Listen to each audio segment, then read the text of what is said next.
ચાલો હવે જોઈએ સ્વાધ્યાય 5.23. એક કુટુંબ 8 કિલોવોટ પાવરનો ઉપયોગ કરે છે. એ સમક્ષિતિજ સપાટી પર સૂર્ય ઉર્જા સીધી જ 1 ચોરસ મીટર દીઠ 200 વોટ જેટલા સરેરાશ દરથી આપાત થાય છે. જો આની 20% ઉર્જાનું ઉપયોગી વિદ્યુત ઉર્જામાં રૂપાંતરણ થઈ શકતું હોય તો 8 કિલોવોટ મેળવવા માટે કેટલું મોટું ક્ષેત્રફળ જોઈએ? આ ક્ષેત્રફળને સામાન્ય રીતે જોવા મળતા ઘરના છાપરાના ક્ષેત્રફળ સાથે સરખાવો. તો 1 ચોરસ મીટર દીઠ આપાત સૂર્ય ઉર્જા જે છે એ 200 વોટ છે.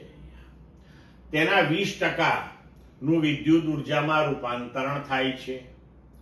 તો 1 ચોરસ મીટર દીઠ વિદ્યુત ઉર્જામાં રૂપાંતરિત ઉર્જા કેટલી થઈ?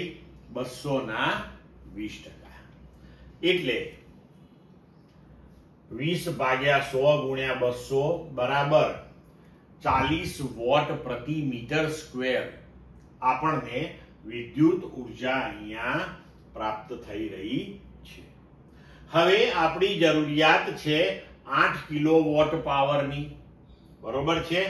તો ત્રિરાશી મૂકીએ કે 40 વોટ પ્રતિ મીટર સ્ક્વેર વિદ્યુત ઉર્જા એટલે કે 1 મીટર સ્ક્વેરમાં આપણને મળી રહી છે.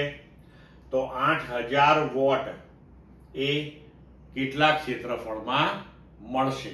બરોબર, અહીંયા તમે આ નહીં લખો તો પણ ચાલે. 40 વોટ વિદ્યુત ઉર્જા 1 મીટર સ્ક્વેરથી મળે છે, તો 8000 વોટ કેટલા મીટર સ્ક્વેરથી મળશે?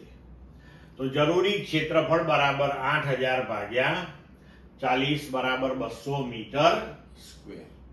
હવે જો આપણે છાપરું જે છે એ ચોરસ ગણી લઈએ તો ધારો કે છાપરાની બાજુની લંબાઈ L છે, તો ક્ષેત્રફળ L સ્ક્વેર થશે.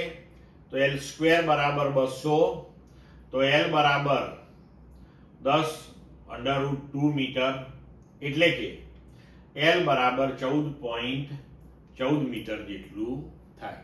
એટલે કે ઘણું જ મોટું પરિમાણ અહીંયા છાપરાનું થાય, કારણ કે 14 મીટર ગુણ્યા 14 મીટર એટલે લગભગ 42 ફૂટ બાય 42 ફૂટનું મોટું છાપરું થઈ જાય. સામાન્ય સંજોગોની અંદર આપણા ઘરના છાપરાના ક્ષેત્રફળ આપણે વિચારીએ તો એ ઘણા નાના હોય આના પ્રમાણની અંદર, બરોબર છે? ક્લિયર મિત્રો? એટલે હવે આ સ્વાધ્યાય અને આ ચેપ્ટર આપણું સંપૂર્ણપણે પૂર્ણ થયું.